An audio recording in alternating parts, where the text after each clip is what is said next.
बच्चों आज का जो हमारा टॉपिक है ना वो है muscles of the pectoral region and the shoulder. ठीक है, ये जो आपकी बुक में स्नेल में पहले 3 टेबल्स है ना, किसी के पास 9th एडिशन है तो उसमें ये चैप्टर नंबर 9 है।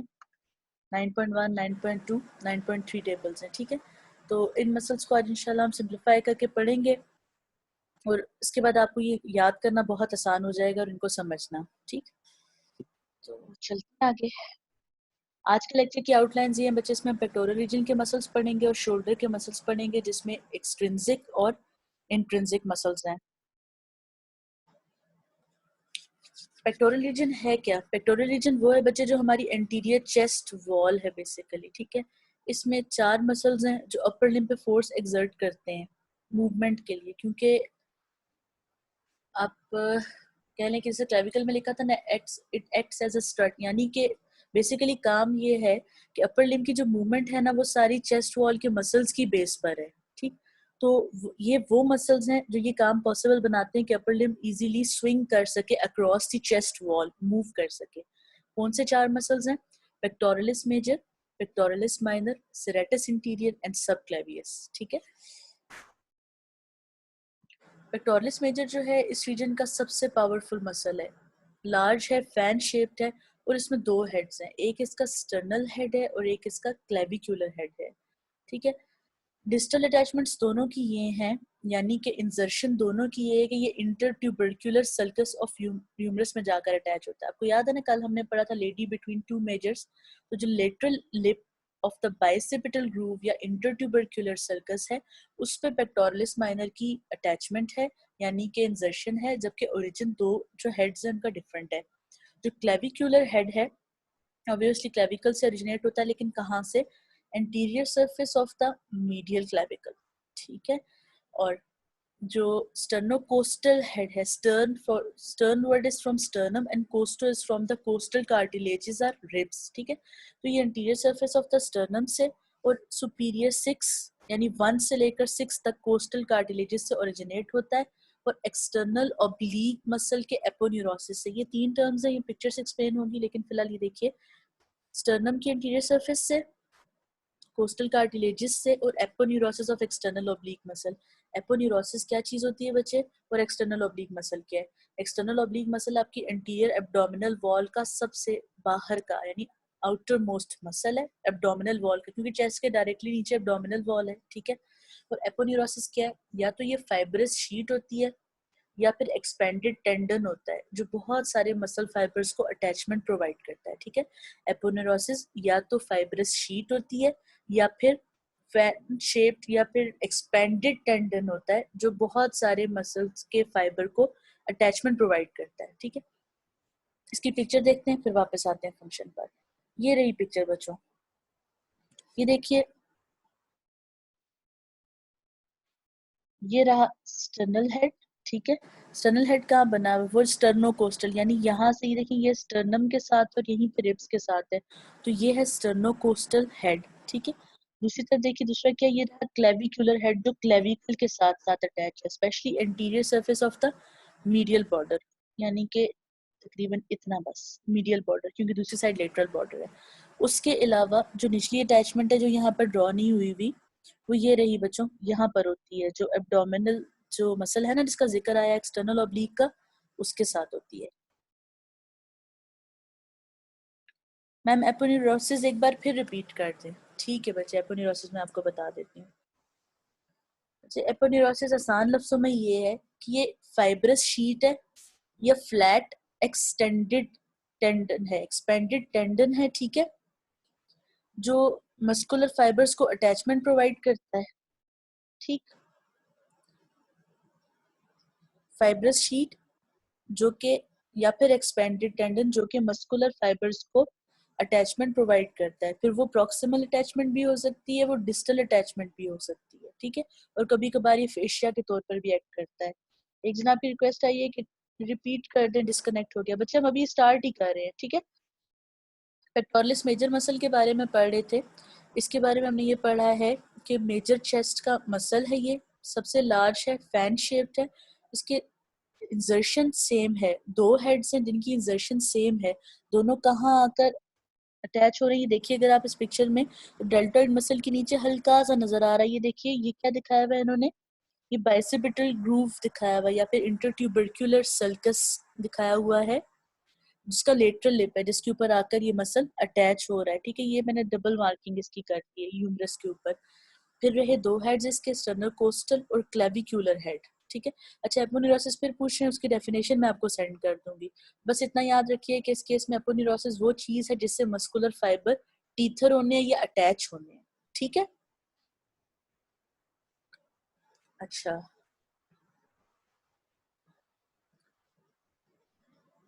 एक जन आप कह रहे हैं कि मीडियल पर अटैच होता है। बच्चे पेक्टोरलिस मेजर जो है ना वो लेटरल लिप पर अटैच होता है, मीडियल पर नहीं, मीडियल पर टीरीज मेजर होता है। ठीक है, अच्छा पेक्टोरलिस मेजर, ठीक है, ये येलो से जो मैंने शेड किया दिस इज स्टर्नोकोस्टल हेड, और पर्पल से जो है वो क्लेविकुलर हेड।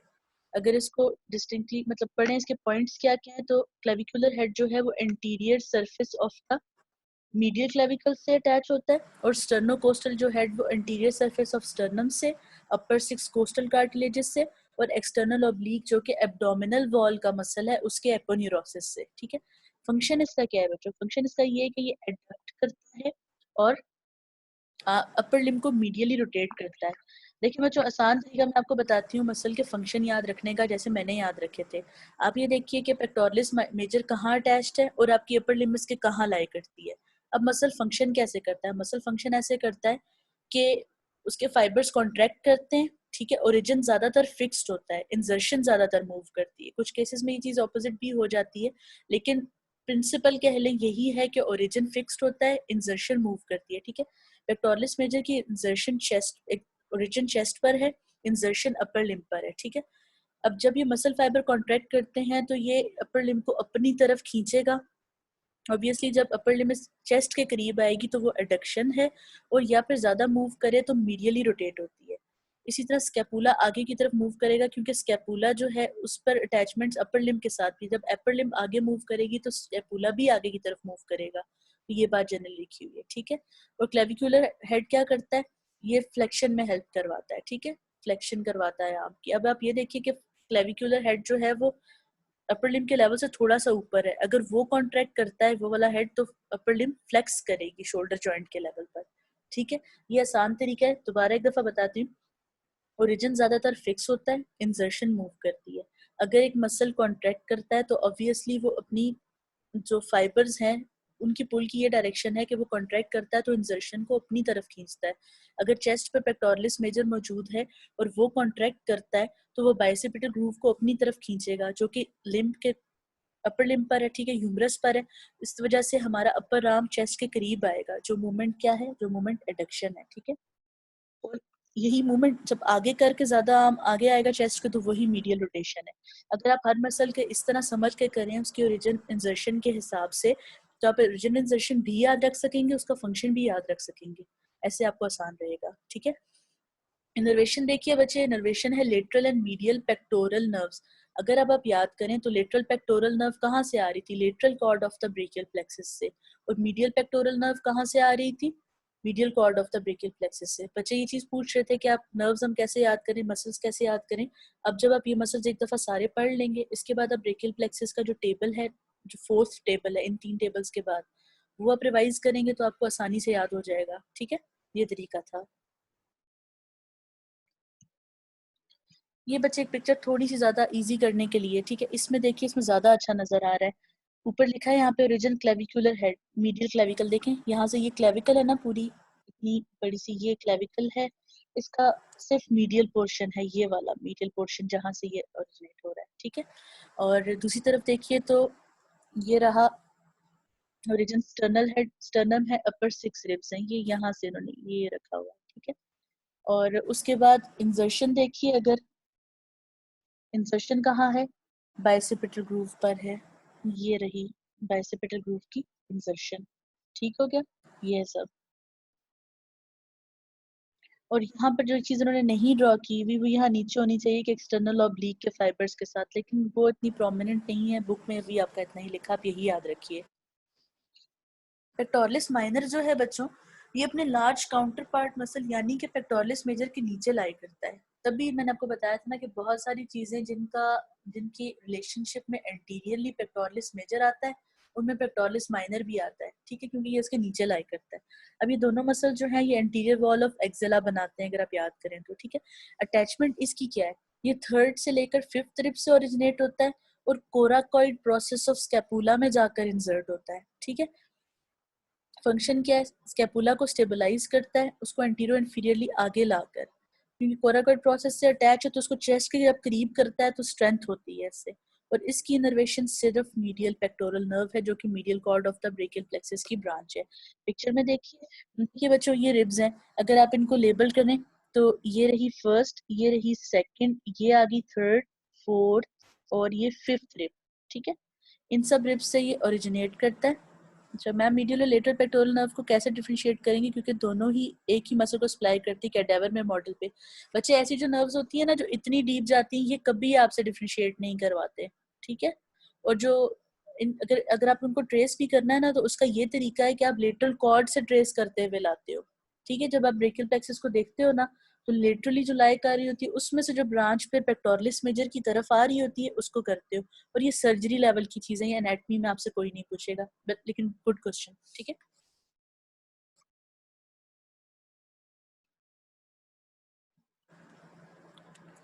अच्छा अब इसमें देखिए जो रिब्स पे वापस आते हैं, मैंने नंबरिंग लिखी थी 1 2 3 4 5, ठीक है। अभी हम ये पढ़ रहे थे कि थर्ड से लेके फिफ्थ रिब से ये ओरिजिनेट होता है, ठीक है।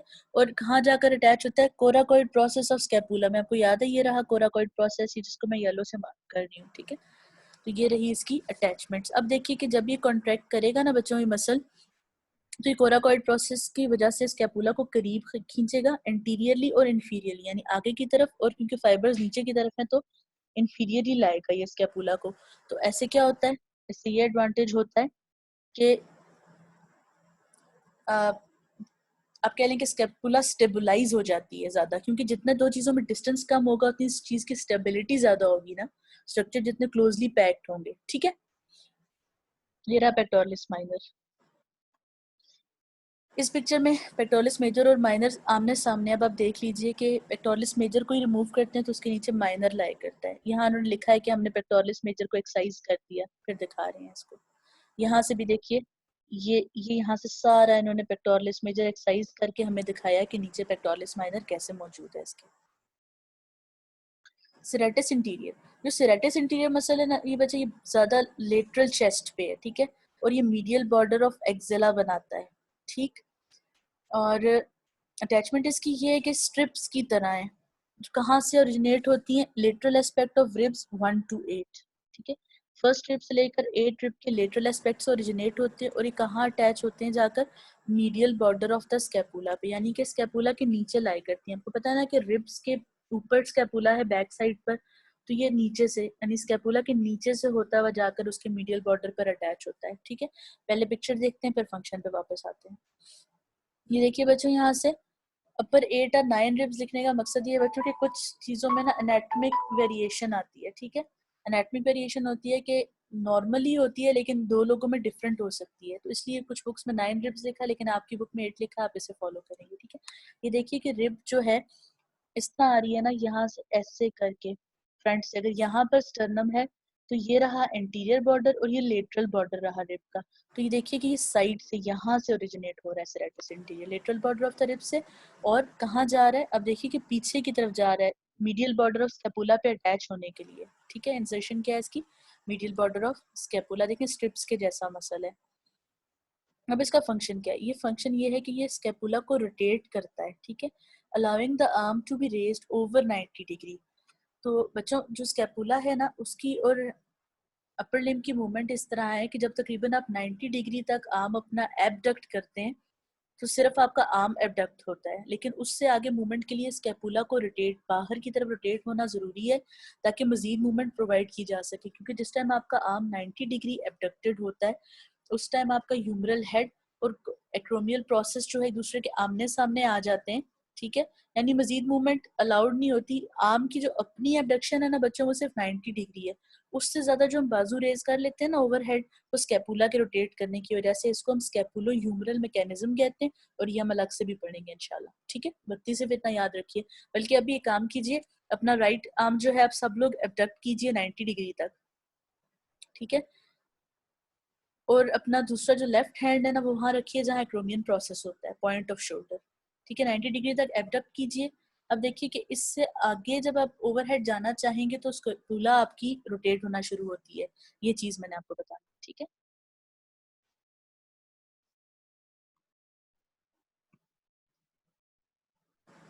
मैम लास्ट डायग्राम रिपीट करते हैं, बच्चे रिपीट हम करते हैं, दोबारा करते हैं, ठीक है। अच्छा, इनर्वेशन इसकी क्या है? Long thoracic nerve. Long thoracic nerve आपको याद है ब्रेकियल प्लेक्सस में कहाँ से आ रही थी? C5, C6, C7 nerve root से। जो नर्व रूट से एक लॉन्ग नर्व जो है वो ओरिजिनेट हो रही थी, वो थी। अच्छा, 90 डिग्री के बाद क्लेविकल की हेल्प से मूवमेंट नहीं होती बच्चे, स्कैपुला की हेल्प से होती है।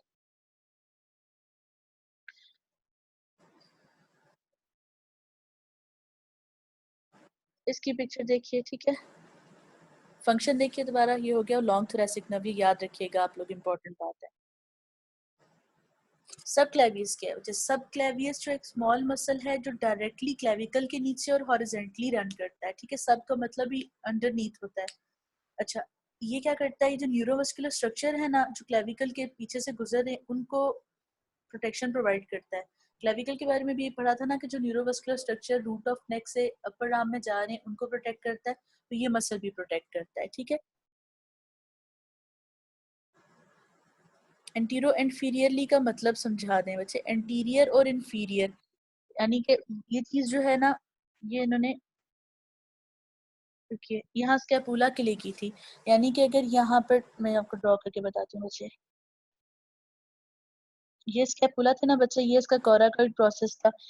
स्कैपुला के एंटीरियर इंफीरियर आने का मतलब है कि ये चेस्ट वॉल के आगे की तरफ आए, एक तो आगे की तरफ मूव करे, यानी कि अगर ये खुद पोस्टीरियर थी तो ये एंटीरियर यानी कि रिब्स के एंटीरियर रिब के ज्यादा करीब मूव करे, और थोड़ा सा नीचे की तरफ आए इंफीरियर की तरफ, ठीक है। जैसे आप शोल्डर नीचे की तरफ झुकाते हैं ना, समझ लें वो चीज है ये, ठीक है।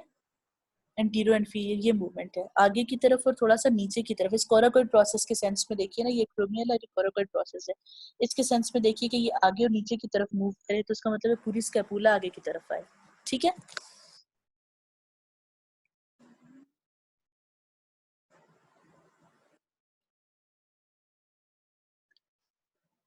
अच्छा, सब क्लेवियस के अटैचमेंट्स क्या है बच्चों? सब क्लेवियस जो है वो फर्स्ट रिब से, ठीक है, ओरिजिनेट होती है और उसकी कोस्टल कार्टिलेज से, और middle third of the clavicle में इंसर्ट होती है, यानी रिब से शुरू होकर क्लेविकल में इंसर्ट होती है, ज्यादा लंबा स्पैन नहीं है इसका। इसकी पिक्चर शायद मैं मिस कर रही हूँ सब क्लेवियस की, चले वो मैं आपको बाद में दिखा दूंगी, ठीक है। फंक्शन इसका क्या है कि ये क्लेविकल को एंकर करती है, यानी कि उस जगह पर फिक्स करती है और डिप्रेस करती है। डिप्रेस का मतलब है नीचे मूव करती है क्लेविकल को, ठीक है। और इसकी जो नर्व है वो है नर्व टू सब क्लेवियस। और नर्व टू सब क्लेवियस कहाँ से आती है? अपर trunk of the brachial plexus से, ठीक है, सब क्लेवियस की। अच्छा, उसके बाद जो इम्पोर्टेंट ये बच्चा पेक्टोरल गर्डल कंप्लीट हो गया, उसके रीजन पेक्टोरल मसल के, पेक्टोरल मसल्स। अब मसल्स ऑफ द शोल्डर देखेंगे, ठीक है। मसल्स ऑफ द शोल्डर जो है ये अपर लिम्ब की मूवमेंट करवाते हैं, पहले जो थे वो ज्यादा स्ट्रेंथ से रिलेटेड थे, ठीक है। ये शोल्डर की करेक्टरिस्टिक शेप प्रोड्यूस करते हैं, यानी कि जो एक कर्व सा आता है ना शोल्डर का, तो ये इन मसल्स की वजह से इसलिए अगर ये मसल पैरालाइज हो जाए तो जो पॉइंटेड शेप है ना शोल्डर की, यानी जो इस तरह वाली शेप आती है शोल्डर की, ये खत्म हो जाएगी अगर ये मसल पैरालाइज हो जाए, ठीक है। तो इस बात को उन्होंने करेक्टरिस्टिक शेप कहा हुआ है इन मसल्स की वजह से। इसको हम दो ग्रुप्स में डिवाइड करते हैं बच्चों, एक्सट्रिंसिक ग्रुप ऑफ मसल्स है और intrinsic group of muscles. Extrinsic वो है जो टॉर्सो यानी कि हमारे ट्रंक से ओरिजिनेट होते हैं और शोल्डर की बोन्स क्लेविकल, स्कैपुला या ह्यूमरस के साथ अटैच होते हैं, ठीक है। और जो इंट्रिंसिक मसल्स हैं वो स्कैपुला या क्लेविकल से ओरिजिनेट होते हैं और ह्यूमरस में जाकर इंसर्ट होते हैं, ठीक है। एक्सट्रिंसिक वो जो ट्रंक से ओरिजिनेट हुए और शोल्डर की बोन्स में जाकर अटैच हुए, ठीक है, यानी शोल्डर के बाहर की तरफ। और इंट्रिंसिक वो हैं जो स्कैपुला और क्लेविकल से ओरिजिनेट हुए, ह्यूमरस में अटैच हुए, यानी कि थोड़ा सा अंदर की तरफ होते हैं। अच्छा, कुछ और मसल्स भी हैं जो शोल्डर रीजन पे एक्ट करते हैं, पेक्टोरल और अपर आर्म के मसल्स हम बाद में पढ़ेंगे। पेक्टोरल रीजन के हमने पढ़ लिए कि वो शोल्डर पे एबडक्शन और मीडियल रोटेशन करवा रहे थे। इस पिक्चर में बच्चे सारे ये मसल्स ड्रॉ किए हुए हैं, तो आप देख लीजिए कि इसमें ट्रेपीजियस है, लेवेटर स्कैपुलाई है, रोम्बॉइड्स हैं, ठीक है, और लेटिसमस डॉर्साई देख लेंगे हम इसमें। अच्छा, क्योंकि बच्चों ये सारी अटैचमेंट स्कैपुला के ऊपर है, इसलिए स्कैपुला को थोड़ा सा रिव्यू कर लेते हैं ताकि आपको मुश्किल ना हो, ठीक है। अच्छा, इसमें जो आपको चीजें याद रखने वाली है ना, आपको ये पता होना चाहिए कि कोराकॉइड प्रोसेस कौन सा है। ये रहा कोराकॉइड प्रोसेस, स्पेलिंग गलत लिखे हैं, देख लीजिएगा, ठीक है, कोराकॉइड प्रोसेस। उसके अलावा जो याद रखने की इंपॉर्टेंट चीज है वो है लेटरल बॉर्डर ऑफ स्कैपुला, यानी कि ये, ठीक है। उसके अलावा जो यहाँ पर इम्पोर्टेंट है वो है सुपीरियर बॉर्डर, ये वाला, यानी कि ये सुपीरियर बॉर्डर है, ठीक है। और सुपीरियर बॉर्डर है, और जो इस पे पॉइंट है ना बच्चों, ज्यादा जो ऊपर करके ये वाला पॉइंट, ठीक है, ये तो बॉर्डर है ना पूरा, ये जो पॉइंट है ना बच्चे, ये सुपीरियर एंगल है। ये आपने एंगल याद रखना है क्योंकि अभी इसका जिक्र आएगा। उसके अलावा मीडियल बॉर्डर, ये रहा, ये पूरा मीडियल बॉर्डर है, ठीक है। इसी को वर्टिब्रल बॉर्डर भी कहते हैं क्योंकि ये वर्टिब्रल कॉलम के करीब है, ठीक है, वर्टिब्रल बॉर्डर, ठीक है। उसके अलावा जो चीज याद रखने की है बच्चों वो है ये इंफीरियर एंगल, ये रहा इंफीरियर एंगल, ये भी इंपॉर्टेंट है क्योंकि इन सब पे आगे मसल्स की अटैचमेंट्स हैं, तो ये स्ट्रक्चर आप सबको याद रहने चाहिए, ठीक है। Superior angle, inferior angle, medial border, lateral border, coracoid process, ठीक है, ये सब स्ट्रक्चर्स हैं। उसके बाद सबस्कैपुलर फोसा तो चलें, काफी प्रोमिनेंट है, वो आपको याद ही होगा। अब चलते हैं मसल्स की तरफ। एक्सट्रिंसिक मसल्स अभी पढ़ा, ट्रंक से ओरिजिनेट होते हैं और बोन्स ऑफ द शोल्डर को जाकर अटैच होते हैं, यानी कि क्लेविकल को, स्कैपुला को या ह्यूमरस को। वैसे ये बैक में लोकेटेड है, इसलिए इन्हीं को सुपरफिशियल बैक मसल्स कहते हैं, ठीक है। और ये मसल्स दो लेयर में ऑर्गेनाइज्ड है, एक सुपरफिशियल लेयर है, एक डीप लेयर है, ठीक है। एक्सट्रिंसिक मसल टॉर्सो से अटैच होते हैं शोल्डर की बोन्स पर, दो लेयर्स में ऑर्गेनाइज्ड हैं, सुपरफिशियल एंड डीप। जो सुपरफिशियल एक्सट्रिंसिक मसल्स है ना, उसमें दो आते हैं बच्चे, the trapezius and the latissimus dorsi. Trapezius क्या है? Trapezius broad flat triangular muscle है, ठीक है। और ये दोनों मसल जो है ना, दोनों साइड पर यानी वर्टिब्रल कॉलम के लेफ्ट और राइट पर ट्रेपीजॉइड शेप बनाते हैं, ठीक है। ट्रेपीजॉइड इज ट्रायंगुलर शेप, और ये बैक मसल का सबसे सुपरफिशियल मसल है। अटैचमेंट इसकी ये है बच्चे कि ये स्कल से और न्यूकल लिगामेंट से और spinous process of the C7 to T12 से ओरिजिनेट होता है, ठीक है। स्कल से, न्यूकल लिगामेंट से। न्यूकल लिगामेंट क्या चीज है बच्चों? न्यूकल लिगामेंट जो है ये एक नेक पे सेडिटल जो है, यानी कि स्ट्रेट एक बैंड है लिगामेंटस, और ये जो वर्टिब्रल कॉलम के ऊपर सुप्रास्पाइनस लिगामेंट्स है ना, उनकी थिकनिंग से बना है, ठीक है। इस तरह डिटेल में जाने की जरूरत नहीं है, आप सिर्फ इतना याद रखिए कि वर्टिब्रल कॉलम के ऊपर अटैच्ड एक लिगामेंट है, ठीक है, सेडिटल प्लेन में, यानी कि ऐसा स्ट्रेट है ये। उससे स्कल से और स्पाइनस प्रोसेस ऑफ C7 से T12 जो वर्टिब्री है ना, उनसे ही ओरिजिनेट होता है, ठीक है। इसके फाइबर्स किस किस चीज को अटैच होते हैं? क्लेविकल को, एक्रोमियन को, और स्कैपुला, स्पाइन का मतलब स्पाइन ऑफ स्कैपुला को, ठीक है। पिक्चर में देखिए आगे, ये देखिए बच्चों, ये देखिए स्कल से, इसके ओरिजिनेशन कहाँ से, ये देखिए ये रहा, ये स्कल से, ठीक है। और यहाँ पे जो है ना, इधर देखिए तो ये वर्टिब्रल कॉलम, इसी के नीचे लिगामेंटम न्यूकाई या न्यूकल लिगामेंट लाई करता है, उससे ही ओरिजिनेट होता है। और spinous processes of the C7 up to T12, ठीक है, यानी कि C7 13 वर्टिब्रीज है जिस तक एक्सटेंड करता है। देखिए यहाँ येलो तक इन्होंने बनाया हुआ है, ये लास्ट है, लास्ट थोरेसिक वर्टिब्रा यानी कि T12, और यहाँ से इन्होंने बनाया हुआ है C7 से स्टार्ट होता है, ठीक है। जो देखिए ट्रेपीजियस कैसा मसल है, ये सारा फैन शेप्ड मसल है, ट्रायंगुलर मसल है, ऐसे करके इस तरह का ट्रेपीजॉइड शेप है। इस पिक्चर में देखिए, ठीक है, ये देखिए ये सारा ये से एक्सटेंड कर रहा है। अच्छा, इनर्वेशन क्या है इसकी, यानी कि नर्व सप्लाई के, अच्छा इसकी मोटर इनर्वेशन जो है असेसरी नर्व से है। असेसरी नर्व के बारे में थोड़ा सा मैं आपको एक्सप्लेन कर दूं कि असेसरी नर्व जो है ना बच्चे, ये स्पाइनल नर्व नहीं है, ठीक है। स्पाइनल नर्व वो है ना जो C1 से लेकर लास्ट ऑक्सीजन नर्व्स तक है, ठीक है।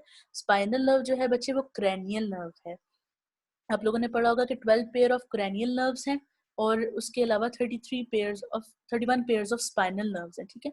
तो ये 11th क्रैनियल नर्व है, असेसरी नर्व।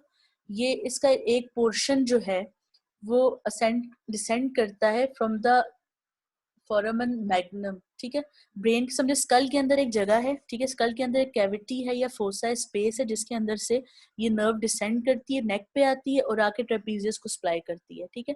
तो इस पार्ट को हम spinal part of accessory nerve कहते हैं। Basically accessory nerve cranial nerve है, लेकिन उसका जो पोर्शन ट्रेपीजियस को सप्लाई करता है उसको हम spinal part of accessory nerve कहते हैं। तो ये रही इसकी मोटर इनर्वेशन यानी मस्कुलर मूवमेंट। लेकिन जो इसकी सेंसेशन है ना, सेंस, ठीक है, प्रोप्रियोसेप्टर फाइबर लिखे हैं। प्रोप्रियोसेप्टर जो है वो एक टाइप ऑफ सेंसेशन है, ठीक है। वो कहाँ से आते हैं? C3 C4 स्पाइनल नर्व से आती है इसकी मोटर सेंसेशन, ठीक है। एक्शन इसका ये है बच्चे कि जो अपर फाइबर्स एंड ट्रेपीजियस के वो स्कैपुला को एलिवेट करते हैं और उसको रोटेट करवाते हैं during abduction of the arm. जो मैंने आपको बताया ना स्कैपुलो ह्यूमरल मैकेनिज्म, कि जब आर्म 90 डिग्री से ज़्यादा एबडक्ट करता है तो स्कैपुला भी मूव करती है।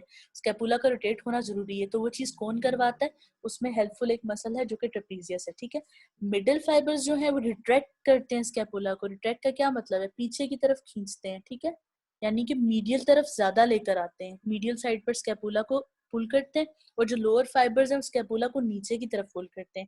आप इसमें डायरेक्शंस देखिए कि जो फाइबर्स हैं वो नीचे की तरफ आ रहे हैं, ठीक है। मैं कलर चेंज करूंगी इसका, अब ब्लू रख लेते हैं, ठीक है। अपर फाइबर्स नीचे की तरफ क्योंकि आ रहे हैं? तो ये स्कैपुला पे अटैच है, तो ये स्कैपुला को एलिवेट करते हैं, अपनी तरफ खींचते हैं।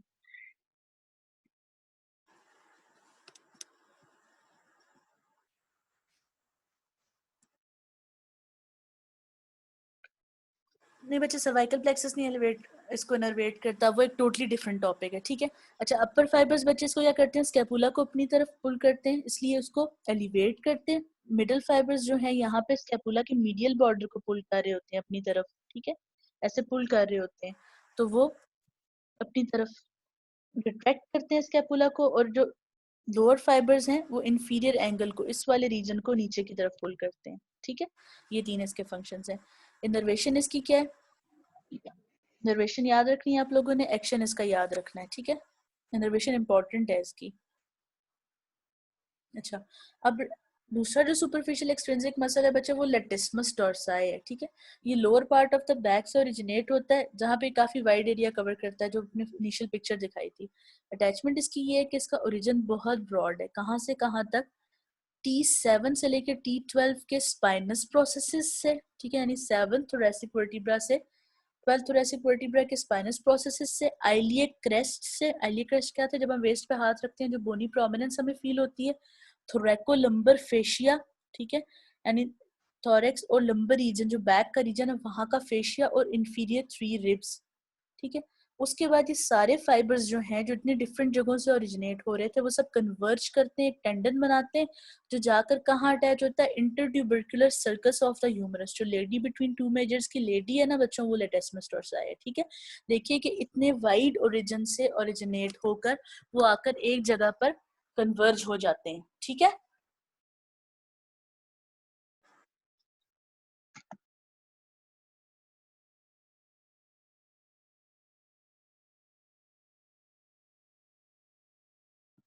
ठीक है, तो नेक्स्ट पहले पिक्चर देख लें, फिर आते हैं इनर्वेशन और एक्शन पे। ये देखिए बच्चों, यहाँ पे इस पिक्चर में क्लियर किया हुआ है कि कितने वाइड इसके ओरिजिन्स हैं। पहला ओरिजिन देखिए कि T7 से लेकर आगे थोरेसिक से लेकर लंबर तक, ठीक है, वर्टिब्री तक, इंफीरियर एंगल ऑफ स्कैपुला से, और थ्रेकोलंबर एपोन्यूरोसिस है। देखें वही जो फेशिया मैंने आपको बताया था कि एपोन्यूरोसिस को फेशिया भी कहीं जगह पर कहते हैं, ठीक है। और ये रहा बच्चों आइलियक क्रेस्ट, देखिए ये वाली बोन है जो आपको फील होती है।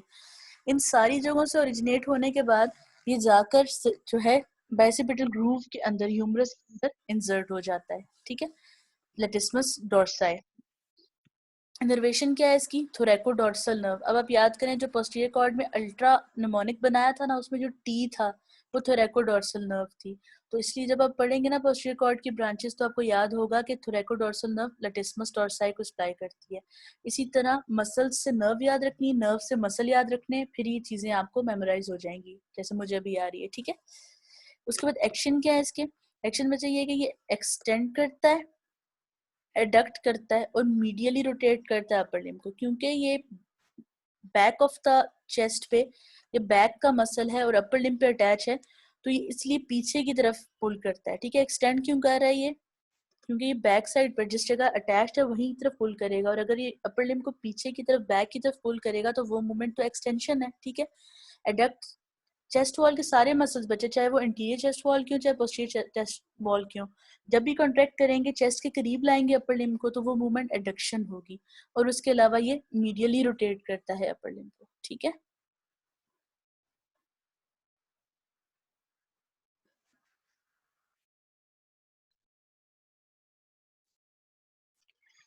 अच्छा, पॉज लेने का कहा एक बच्ची ने, तब तक एक दफा इस पिक्चर को देख लेते हैं दोबारा।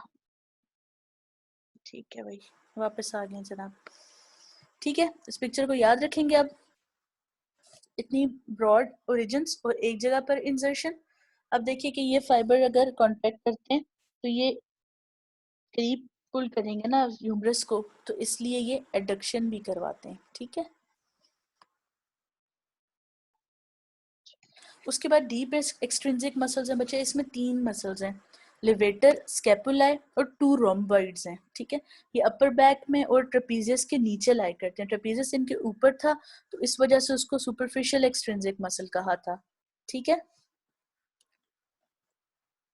लेटिसमस टॉर्साई को एक दफा रिपीट कर लेते हैं,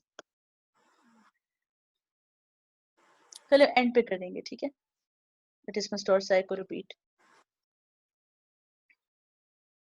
अच्छा, डीप एक्सट्रिंसिक मसल ये है कि बच्चे 3 मसल्स हमने पढ़े थे, लिवेटर स्कैपुलाई है और रोम्बॉइड्स हैं, ठीक है। लिवेटर स्कैपुलाई जो है ये स्मॉल स्ट्रैप लाइक मसल है, नेक में शुरू होता है और स्कैपुला को जाकर अटैच होता है। इसके नाम से ही आपको पता चल जाएगा, लिवेटर एलिवेट से है, एलिवेटर कह लें। लिवेटर स्कैपुलाई स्कैपुला को एलिवेट करता है। इनर्वेशन इसकी क्या है, डोर्सल स्कैपुलर नर्व, ये C5 से आ रही थी जो रूट से, ठीक है। रूट C5 था ना ब्रेकियल प्लेक्सिस का, उससे आती है ना डॉर्सल स्कैपुलर नर्व, तो ये वो नर्व है, ठीक। अटैचमेंट इसकी क्या है, ट्रांसवर्स प्रोसेस ऑफ C1 से C4 तक, यानी first cervical vertebra up to the fourth, और उसके बाद ये medial border of the scapula पर जाकर अटैच हो जाता है। इस पिक्चर में देखिए सबके ट्रांसवर्स प्रोसेसेस से, ठीक है। यानी ट्रांसवर्स होता है ना साइड पर, तो ये देखिए यहाँ से ये ओरिजिनेट हो रहा है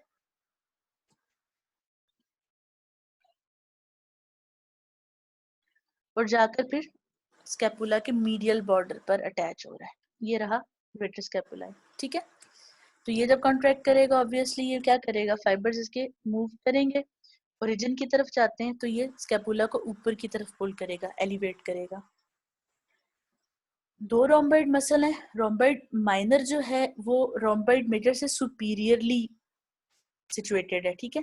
लेकिन मेजर माइनर कहने की बात यह है कि साइज के हिसाब से कहा गया है, रोम्बॉइड मेजर का साइज बड़ा है as compare to rhomboid minor, लेकिन लोकेशन के हिसाब से रोम्बॉइड माइनर जो है वो सुपीरियर है, जैसे सुप्रास्पाइनेटिस इंफ्रास्पाइनेटिस में हुआ था, ठीक है। इंफ्रास्पाइनेटिस साइज में तो बड़ा होता है मसल, ये फोसा भी बड़ा होता है लेकिन नीचे होता है, ठीक है।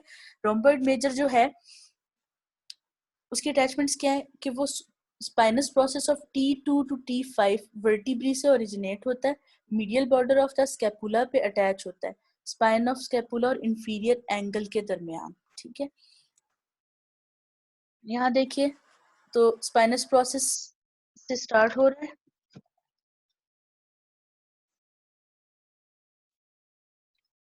इसमें मेजर और माइनर दोनों शो किए हुए हैं। आपने फिलहाल जो है ना सिर्फ रोम्बॉइड मेजर को देखना है, और मेजर ये रहा, ठीक है। ये T2 से T5 तक, ठीक है। यहाँ से ओरिजिनेट होता है और कहाँ जाकर इंसर्ट होता है, वर्टिब्रल बॉर्डर या फिर medial border of the scapula में। एक्शन क्या, रिट्रैक्ट करता है और रोटेट करता है स्कैपुला को। रिट्रैक्ट करने का मतलब है मीडियली मूव करवाता है, ठीक है। और इनर्वेशन इसकी भी डॉर्सल स्कैपुलर नर्व, ठीक है। और यहाँ पर देखिए रोम्बॉइड माइनर को फिर हम पिक्चर से दोबारा देखते हैं।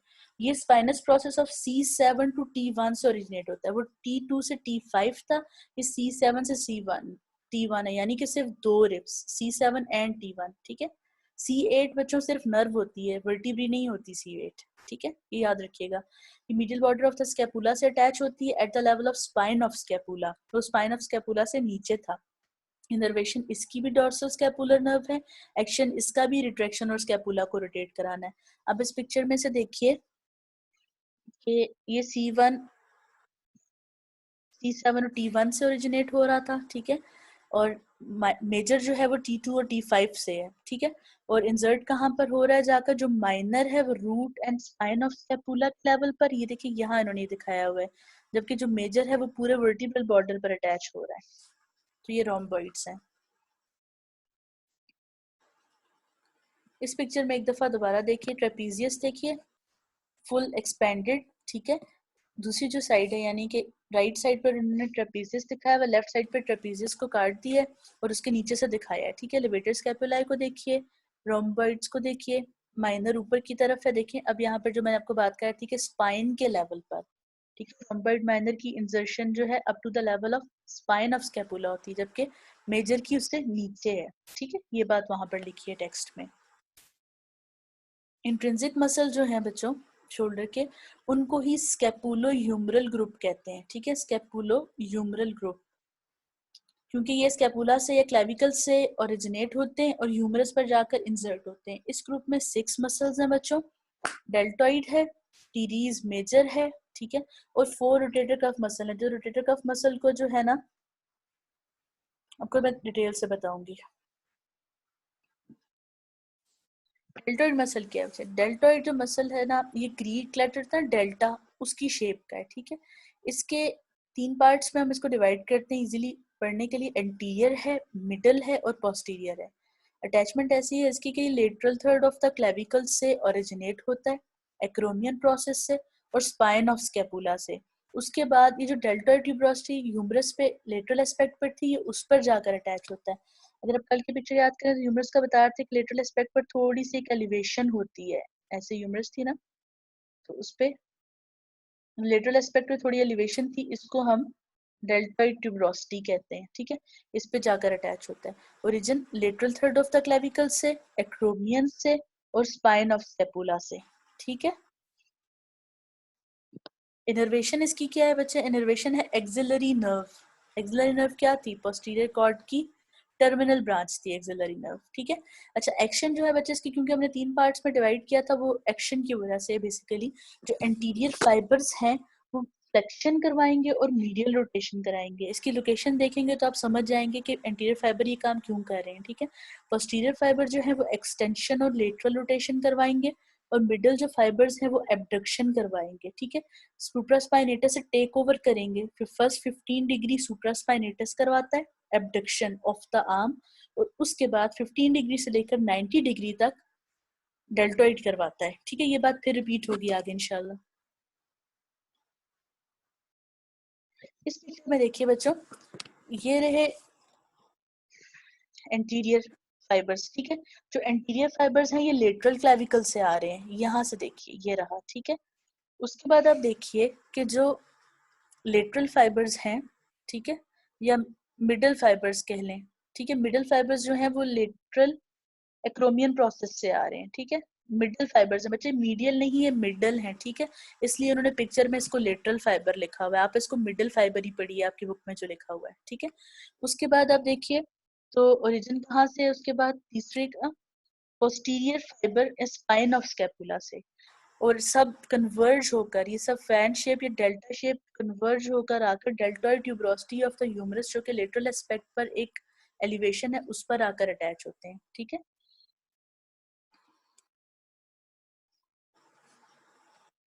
अब आप इन फाइबर्स की शेप को देखिए तो आपको समझ आ जाएगी कि ये सब ऐसा एक्शन क्यों कर रहे हैं, ठीक है। एंटीरियर फाइबर्स को देखिए, ये कहाँ है? ये लेटरल क्लेविकल के साथ है। जिस टाइम ये कॉन्ट्रैक्ट करेंगे तो ये क्या कराएंगे? ये फ्लेक्शन एंड मीडियल रोटेशन कराएंगे, यानी कि इन फाइबर्स के कॉन्ट्रैक्ट करने का मतलब है कि जो आर्म है वो डेल्टा ट्यूबरोसिटी के लेवल पे आगे की तरफ मूव करेगा, तो आगे की तरफ मूव करने का मतलब है फ्लेक्शन होना और मीडियल रोटेशन होना। ऐसे आगे जाएगा इस डायरेक्शन में तो जाहिर है शोल्डर के लेवल पर फ्लेक्शन होगी, ठीक है, और अगर ऐसे करीब जाएगा चेस्ट वॉल के तो वो मीडियल रोटेशन होगी। इसी तरह आप ऑपोजिट इसका देख लें पोस्टीरियर फाइबर्स का, अगर पीछे वाले फाइबर्स यानी ये वाले फाइबर्स कॉन्ट्रैक्ट करते हैं और आर्म यहाँ से पीछे मूव करता है तो वो हम एक्सटेंशन कंसीडर करेंगे एट शोल्डर जॉइंट, और पीछे की तरफ मूव करने का मतलब है कि लेटरल रोटेशन, ठीक है। अब मिडल फाइबर्स की बात कीजिए, अगर मिडल फाइबर्स इस लेवल पर कॉन्ट्रैक्ट करेंगे यहाँ से, ठीक है, ये कॉन्ट्रैक्ट करेंगे ओरिजिन की तरफ जाएंगे तो आर्म कॉर्नल प्लेन में मूव करेगा, यानी कि यहाँ से एलिवेट हो जाएगा, ये जो आर्म है ऊपर की तरफ उठेगा, तो ये मूवमेंट एबडक्शन है। इस तरह आप इसके 3 फाइबर्स को आप याद रखेंगे, ठीक है। एंटीरियर क्या करा रहे थे, फ्लेक्शन और मीडियल रोटेशन, पोस्टीरियर एक्सटेंशन और लेटरल रोटेशन, और मिडल फाइबर्स जो हैं वो एबडक्टर थे ना, तो वो एबडक्ट करवा रहे थे, ठीक है, सेंटर में मूवमेंट करवा रहे थे इन दोनों की। अगला जो मसल है वो है टीरीज मेजर। टीरीज मेजर जो है ये क्वाड्रेंगुलर स्पेस का इंफीरियर बॉर्डर बनाता है। क्वाड्रेंगुलर स्पेस को हम अलग से अभी पढ़ने वाले हैं, ठीक है, पहले टीरीज मेजर पे फोकस कीजिए, ठीक है। वैसे क्वाड्रेंगुलर स्पेस के अंदर से एक्सिलरी नर्व और पोस्टीरियर सर्कमफ्लेक्स ह्यूमरल वेसल पास करती हैं, इसको बाद में देखते हैं, पहले टीरीज मेजर की अटैचमेंट्स पर आइए, ठीक है। टीरीज मेजर जो है posterior surface of the inferior angle of the scapula से ओरिजिनेट होता है, ठीक है, और उसके बाद कहाँ जाकर इंसर्ट होता है, medial lip of the intertubercular groove of the humerus, यानी बायसिपिटल ग्रूव के मीडियल लिप पर, ठीक है। इनर्वेशन इसकी लोअर सब स्कैपुलर नर्व है। जो अल्ट्रा पड़ा था ना पोस्टीरियर कॉर्ड के नमोनिक्स, उसमें जो यू एल एल था जो, ठीक है, that is for lower subscapular nerve, तो ये पोस्टीरियर कॉर्ड से इनर्वेट होता है, ठीक है। और एक्शन क्या है, ये एडक्शन करवाता है और एक्सटेंशन करवाता है एक शोल्डर, और मीडियली रोटेट करवाता है आर्म को, ठीक है। पिक्चर देखिए, ये देखिए, बाइसेपिटल ग्रूव में इंसर्टेड है, ओरिजिन है इंफीरियर एंगल ऑफ स्कैपुला, और ये आर्म को इंटरनली रोटेट करवाता है, ठीक है।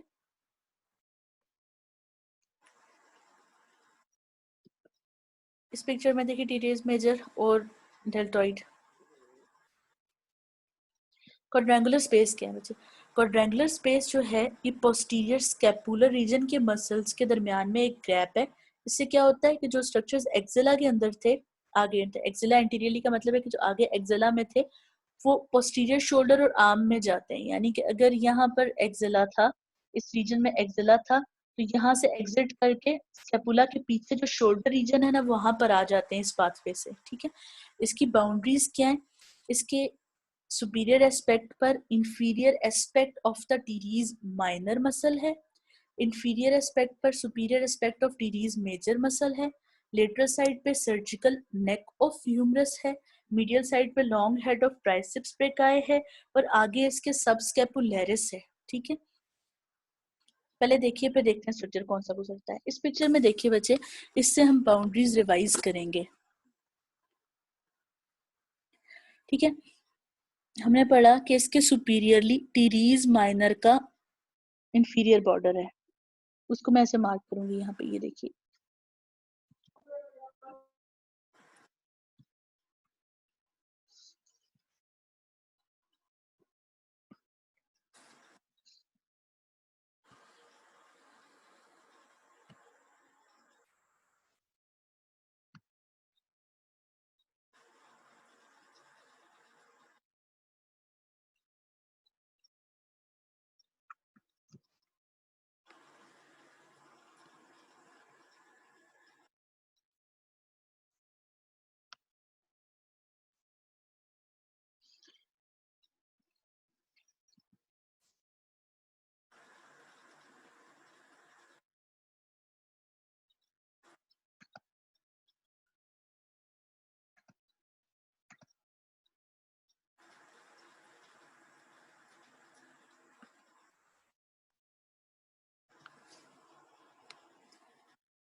देखने बच्चों वेट कीजिएगा, पैनिंग का थोड़ा इशू हो रहा है इसको।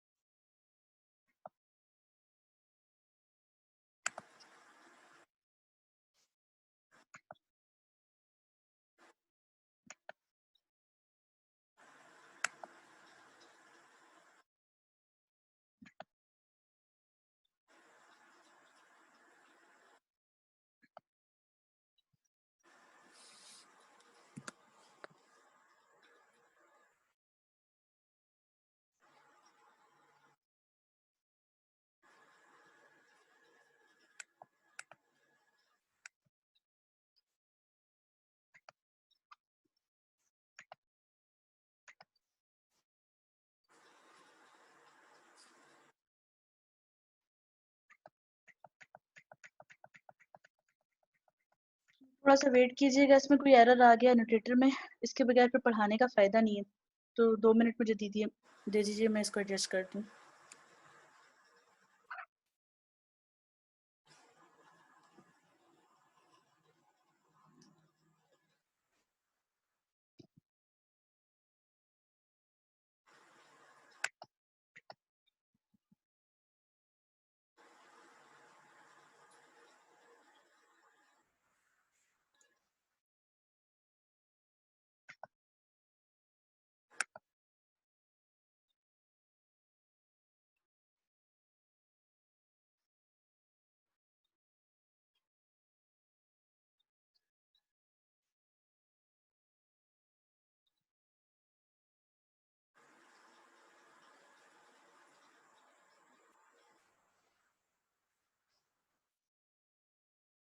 डिस्कनेक्ट करने का इशू नहीं है, ये जो एनोटेटर है ना सॉफ्टवेयर जो मैं इसको स्क्रीन ड्राइंग के लिए यूज़ करती हूँ, इसमें कोई एरर आ गया एकदम से।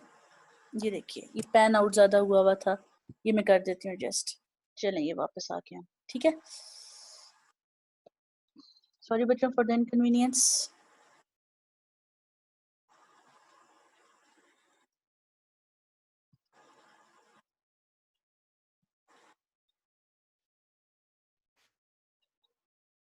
बच्चों क्वाड्रेंगुलर स्पेस पर थे। ये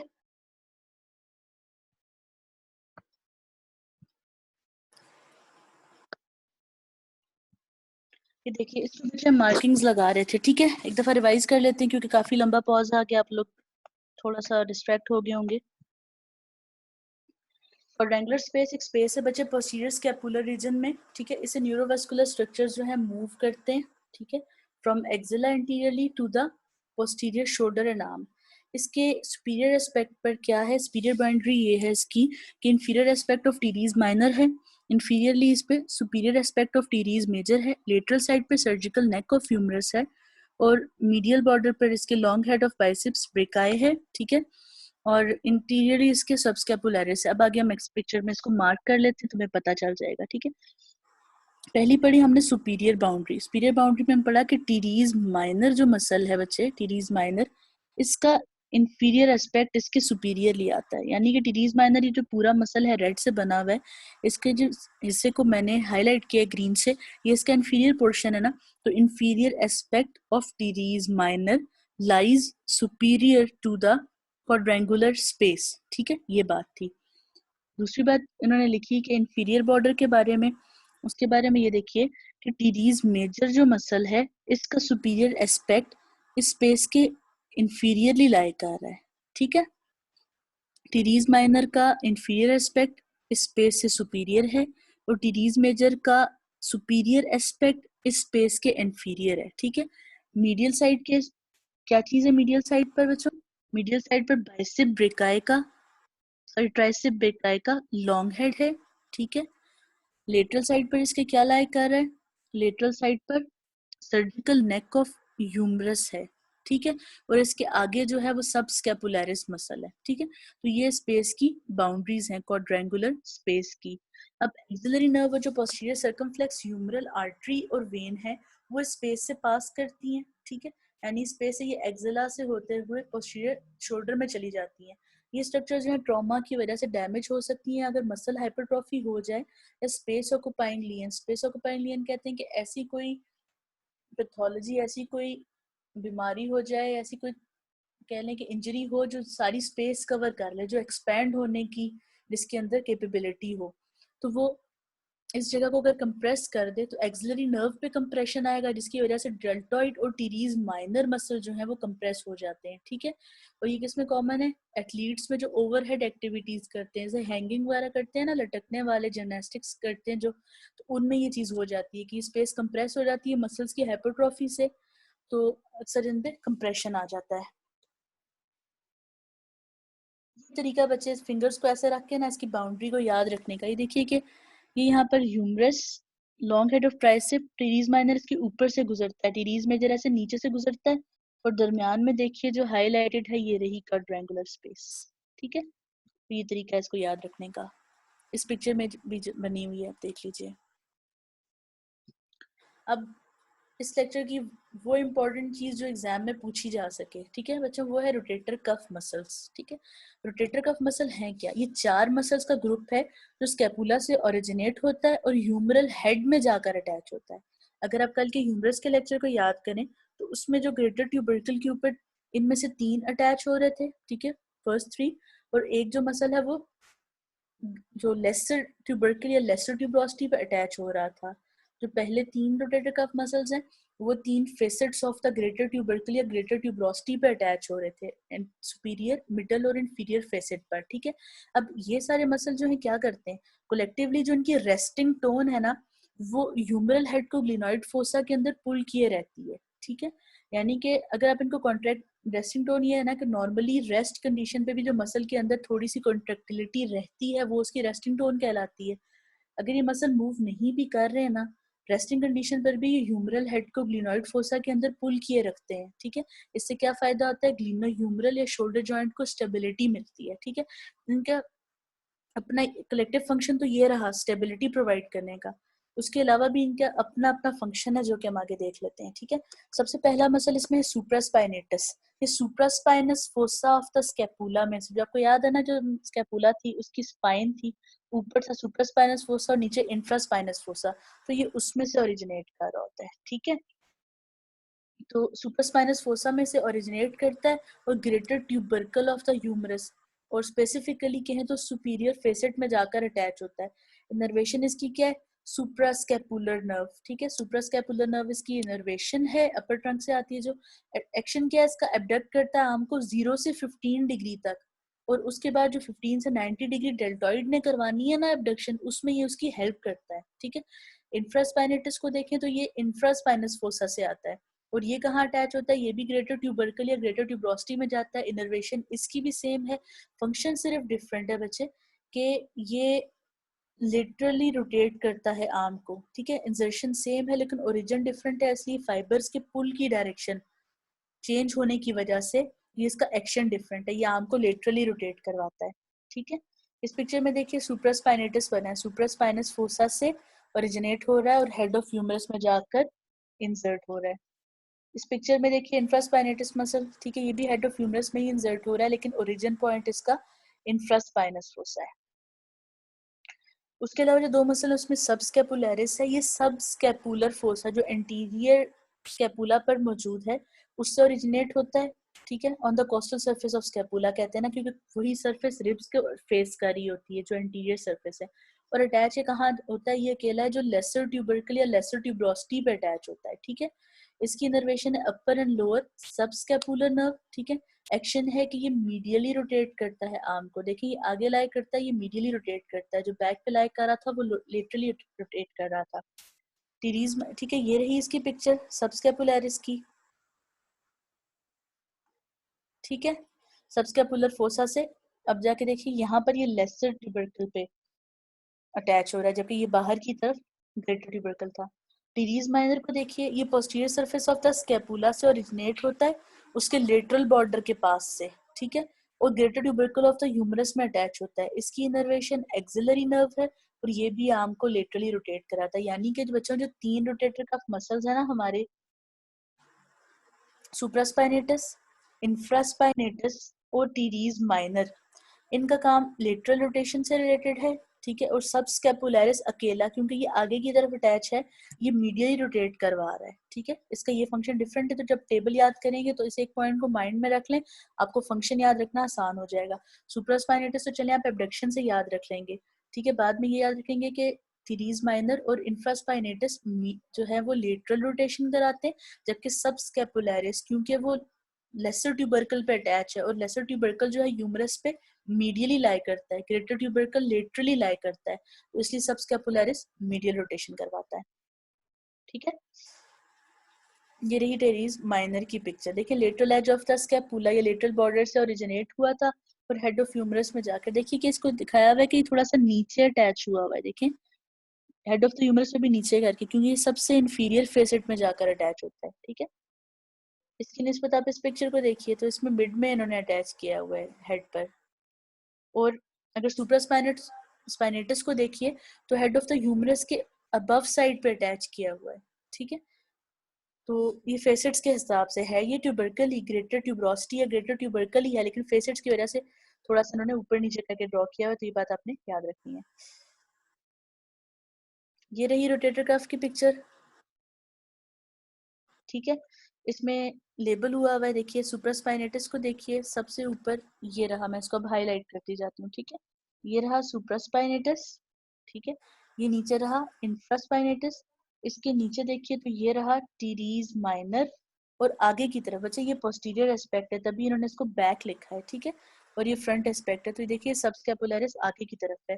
अब इन्होंने लिखा है यहाँ पे मूवमेंट्स के सुप्रास्पाइनेटस एब्डक्शन कराता है, इंफ्रास्पाइनेटस लेटरल या फिर एक्सटर्नल रोटेशन करवाता है, ठीक है। और उसके बाद सबस्कैपुलरिस इंटरनल या मीडियल रोटेशन कराता है। इस पिक्चर में कलर से दिखाया हुआ, देखिए ग्रीन से इन्होंने सबस्कैपुलरिस दिखाया, ये इंटीरियर व्यू है बच्चे, ये पोस्टीरियर व्यू है शोल्डर का, ठीक है। ब्लू में दिखाया है इंफ्रास्पाइनेटस, रेड से सुप्रास्पाइनेटस और येलो से टीरीज माइनर। ये देखिए ये सब जाकर इकट्ठे ग्रेटर ट्यूबरकल पर अटैच हो रहे हैं, ग्रेटर ट्यूबरकल पर अटैच हो रहे हैं, और इसका यहाँ क्लियर नहीं है लेसर ट्यूबरकल।